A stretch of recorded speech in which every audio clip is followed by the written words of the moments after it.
केला बेचने वाली चुड़ैल। एक बार की बात है, जादूपुर नाम के एक गांव में करतब दिखाती एक औरत एक रेड्डी के लिए गांव में आती है।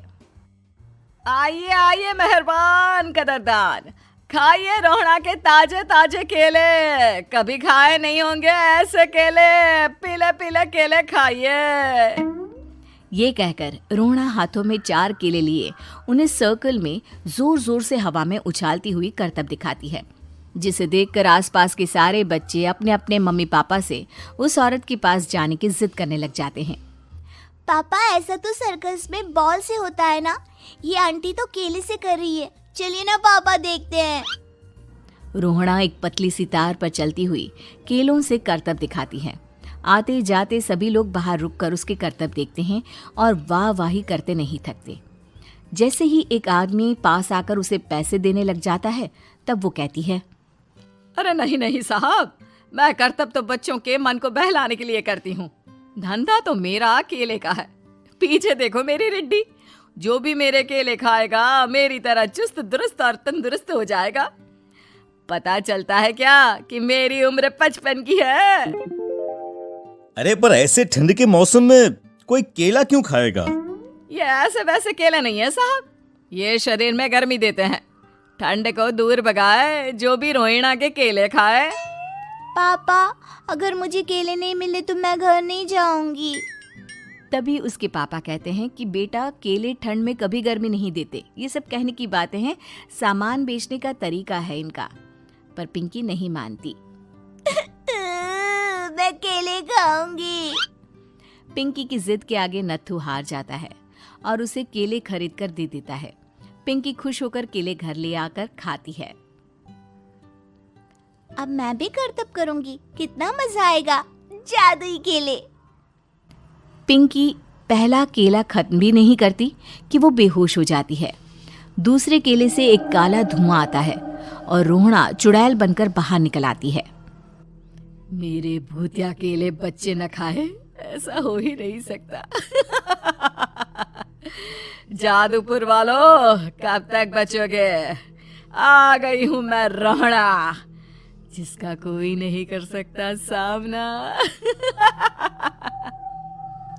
रोहड़ा पिंकी को गोद में उठाकर काले धुएं में कहीं गायब हो जाती है।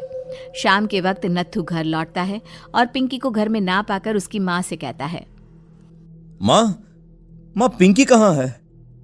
अरे बेटा, उसे तो तू सुबह करतब दिखाने ले गया था ना, फिर कहाँ वापस आए तुम दोनों?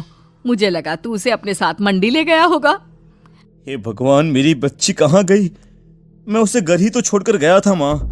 नत्थू गांव के घर कोने में अपनी बेटी को ढूंढता है, पर उसे वो कहीं नहीं मिलती। परेशान होकर आके रो रो कर नत्थू हिम्मत हार कर घर लौट आता है। अगली सुबह रोहड़ा फिर से करतब दिखाने आती है और इस बार पिंकी की तरह रोनी केले खरीद लेता है। 50 रुपए दिए थे पापा ने, सारे पैसों की मैंने केले खरीद लिए हैं। अब मैं भी आंटी की तरह ही करतबबाज बन जाऊंगा। यही सोचते हुए रोनी केले खाता है और पहला अकेला केला आधा खत्म भी नहीं करता कि चुड़ैल उसके सामने आ जाती है। मेरे साथ चलने का समय आ गया है रोनी।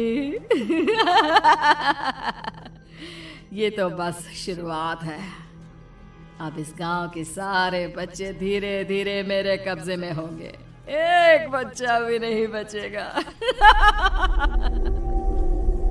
ये कहकर रोनी को गोद में लेकर काले धुएं में अदृश्य हो जाती है। इसके बाद हर रोज गांव में से कोई ना कोई बच्चा गायब होता, पर ऐसा क्यों हो रहा है किसी को भी समझ में नहीं आ पा रहा था। रोज की तरह अपनी बेटी पिंकी की तलाश में नत्थू गांव के एक तालाब के पास बैठा रो रहा था। कहाँ गई मेरी पिंकी? शकुंतला के जाने के बाद एक वही तो मेरा सहारा थी। अरे उसकी आत्मा कोस रही होगी मुझे कि मैं अपनी बच्ची को संभाल भी नहीं पाया। नत्थू ये कहता हुआ रो ही रहा था कि तभी तालाब में से उसे शकुंतला की आवाज सुनाई देती है। कहाँ थी तुम शकुंतला? हमारी बच्ची और सारे गायब हुए बच्चे रोहड़ा के कब्जे में हैं। वो बच्चों को जो केले देती है उससे बच्चे बेहोश हो जाते हैं और उसके कब्जे में आ जाते हैं और वो उन्हें ले जाकर काली दुनिया में ले जाती है। पर वो ऐसा क्यों कर रही है? ये मैं नहीं जानती, पर उस दुनिया का रास्ता मैं आपको बता सकती हूँ। जहां ये नदी खत्म होती है वहां एक केले का पेड़ है, उसके नीचे एक दरवाजा है, वहीं से रास्ता जाता है उस दुनिया का। ये कहकर शकुंतला की आत्मा गायब हो जाती है। गांव के सभी लोग झुंड बनाकर उसी रास्ते से काली दुनिया में चले जाते हैं और वहां देखते हैं कि सारे बच्चे वहां काम कर रहे थे। पापा मुझे ले चलो यहाँ से। पापा पापा। सभी बच्चे अपने मम्मी पापा से लिपट जाते हैं। तो तुम लोग यहाँ तक आ गए? क्यों हमारे बच्चों को पकड़ लिया तूने? तुझे शिकार ही बनाना है तो ले, हम सब आ गए हैं, हमें खा ले। नहीं, मुझे बच्चे चाहिए। मेरे बच्चे के बदले तुम लोगों के बच्चे। क्या मतलब? मैं इसी गांव में रहने वाली एक औरत थी। केले की चोरी के इल्जाम में मेरे बेटे को गांव वालों ने इतना मारा कि वो मर गया। उसी दिन मैंने ठान लिया कि गांव वालों का भी वही हाल करूंगी। कुछ दिन बाद बेटे के चले जाने के दुख में मैं भी मर गई और मेरी भटकती आत्मा एक चुड़ैल बन गई। और फिर मैंने बदला लिया तुम सबके बच्चे छीनकर। बर्दाश्त नहीं कर पाए ना? सोचो मुझ पर क्या बीती होगी।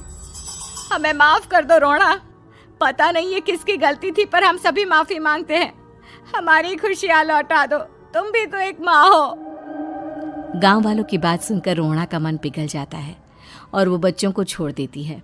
उसके बाद काली दुनिया बच्चों के लिए जादुई दुनिया बन जाती है। अब कोई भी कभी भी वहां आ जा सकता था।